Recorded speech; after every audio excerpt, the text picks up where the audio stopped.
I'm Peter Bogdanovich, and this is the Documentary Channel.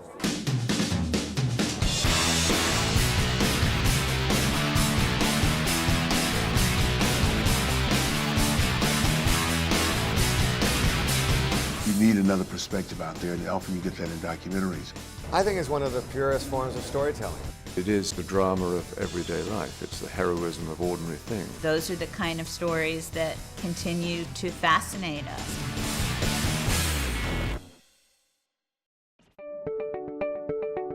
People might be wondering, who are these guys and why are they on the podcast? So these two gentlemen created one of the original documentary channels. So you two have been working together for what, 30 plus years? Since 1999. Okay. I'm sorry, 1998. On this project. Before that, Tom's brother was a classmate of mine in college, and he knew that I was an entertainment lawyer. And when Tom was a bit younger, he had a feature motion picture and needed a lot younger and needed an attorney to entertainment attorney to represent him. So Tom's brother Doug asked me if I would help, and I did. So Tom and I were lawyer and client for many years before we came up with the idea of doing the documentaries, documentary channel, that is.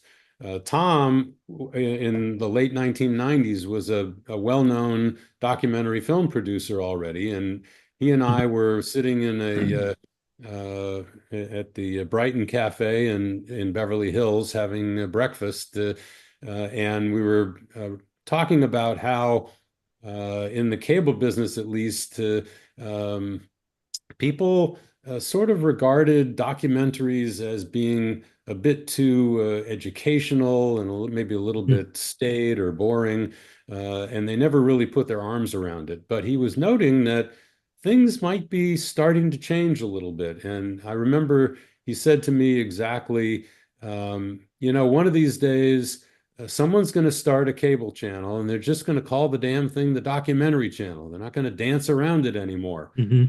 And I said to Tom, "Do you want to do that?" And he said, "Hell yeah." So I went back to my office and I filed for registration for the name Documentary Channel. And we started working on it. And some years later, we launched and we're successful. So that's how it all I'm guessing most of the barriers to entry from that time don't exist now for starting up a streaming channel. There was a big deal barrier to entry at that time in the cable business, cable and satellite business. It took, you could do it if you had a couple $100 million. It would buy you some channel space. But we started on a shoestring and put it together, and we were ultimately in 25 million households at the time that we were sold, and we had some very good viewership. Obviously, we were a niche service, and it was not. We didn't have the opportunity to become wildly economically successful, but we sold it to participant for a very good price, and we're happy to have it back. So then the channel was successful, and somebody made you an offer you couldn't refuse, and now the opportunity has come to, I guess, barriers to entry are lower, and you've reconstituted this as a streaming channel. Yeah, So, back in the mid 2000s, we were on the air for 6 years, and we sold the channel to Participant Media. Participant is a well-known theatrical motion picture production company. They've done some very good films. They're a very good company.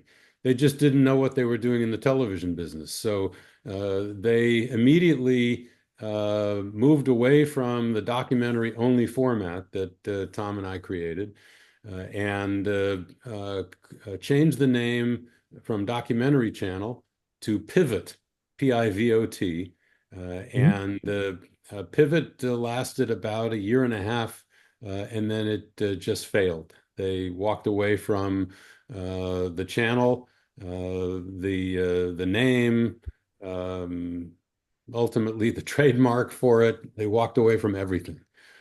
They tried to go after the 18 to 24-year-olds, and since Documentary Channel was sold to Participant, I have been teaching at Middle Tennessee State University, and I teach that age group of 18 to 24-year-olds, and they are the most difficult group to engage.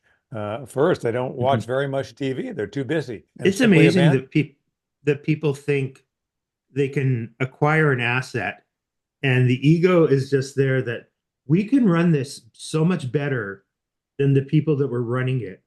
And then they have no clues. And I'll just, not to bash, but CNN Plus, we'll just give you more of the stuff that nobody's watching and charge you a premium to not watch it. It's just mind-boggling that people have that much money to do this stuff. So, well, and television is an industry. It has its definite quirks to it, and it's very different from the feature film industry. In the feature film industry, you make a film and you spend your money, and you make your money back or not. Very simple. Then you're done. Television is not like that. The bills keep coming. You can't just end. Gee, I think we're not doing very much right now. I think we'll take the next 2 months off. You can't turn the set off. So no matter who you are, you start writing that check. Your hand starts shaking at that sixth zero, and that has happened with a number of major players. Oprah Winfrey Network went through that. They had enormous assets, and it's just a difficult business. Was it much easier because you've had so many contacts in the business and a lot of the filmmakers and producers and distributors? So was it a lot easier this time to put things together? Well, it was easier in terms of that we knew the contacts for the distributors and a lot of the filmmakers. And, most important, we saw that there was a potential demand for this. Yes, there are other small, entities out there doing streaming documentaries, but no one has really put their stake in the sand and said, we're going to be a home for the documentary filmmaker. And I think there's a tremendous need for it. There's really a crisis going on in the documentary industry right now. You have essentially too many docs being made, not enough venue. And in fact, the majors, who I would describe like a Netflix or an Amazon or CNN or HBO, they simply either shut down or drastically reduced their licensing. So they either make the films themselves, they want to buy the film outright from the filmmaker, and there are just an awful lot of documentaries, as we would say, left on the floor.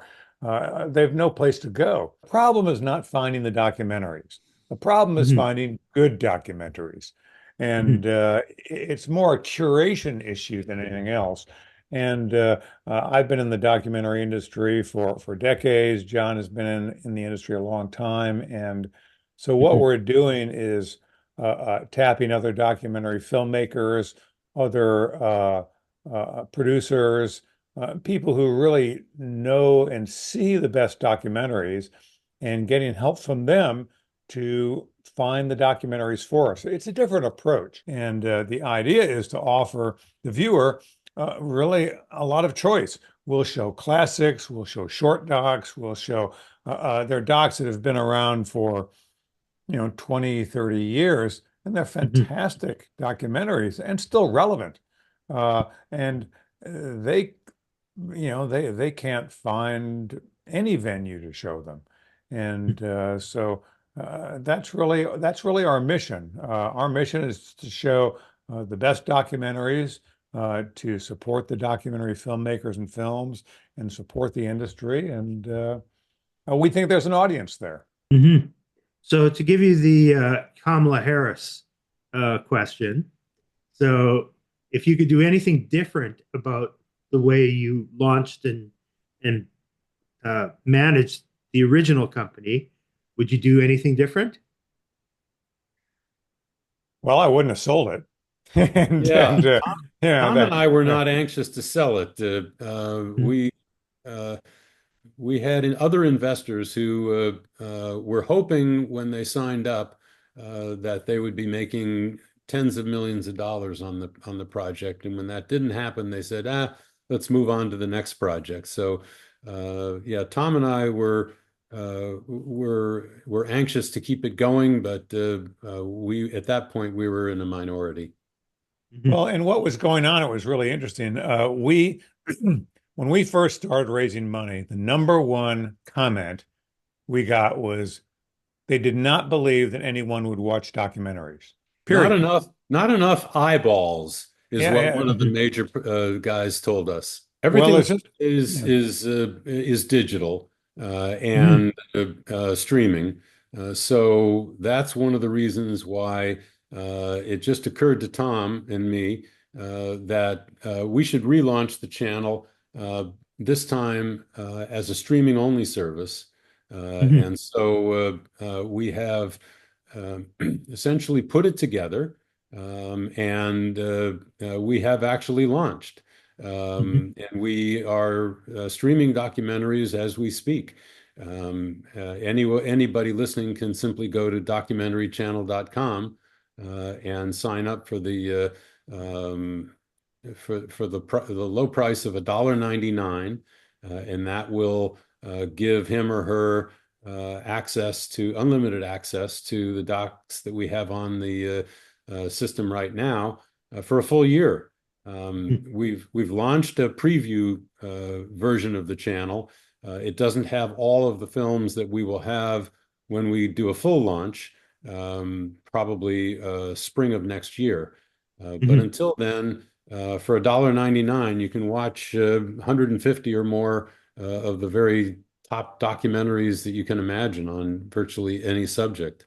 What was that? What was that channel name again? Is it Yes, documentarychannel.com? www.documentarychannel.com, all one word, and $1.99 for a full year, one-time cost.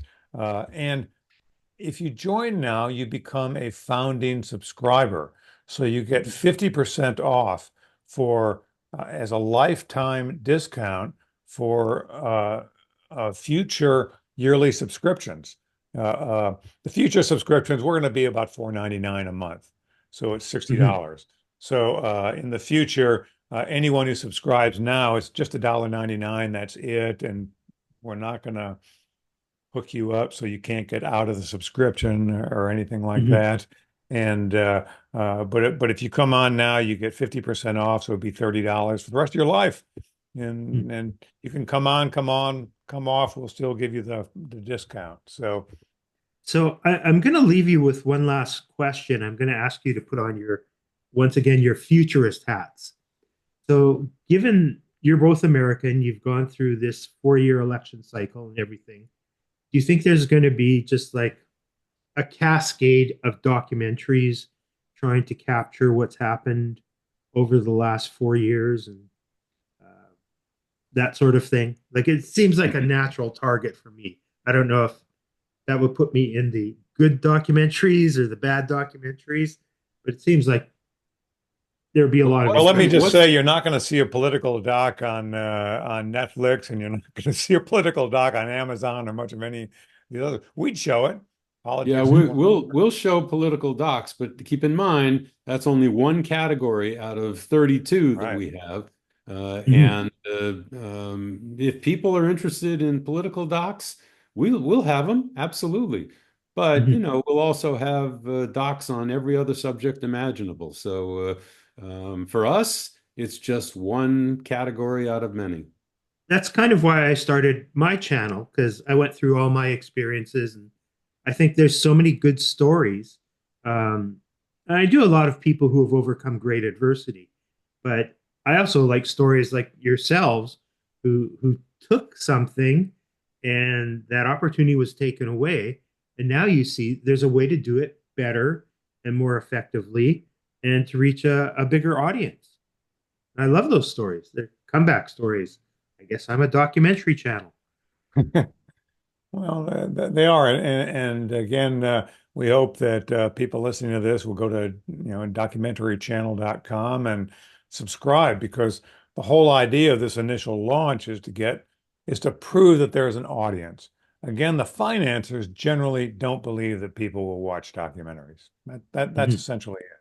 They don't believe that people will watch independent documentaries, and we think they will, and so we would ask all the viewers out there, please join up and prove them wrong. And this should be fun. You guys are going to have a wild ride. I hope it's even more Thank you successful so than your much. first time around.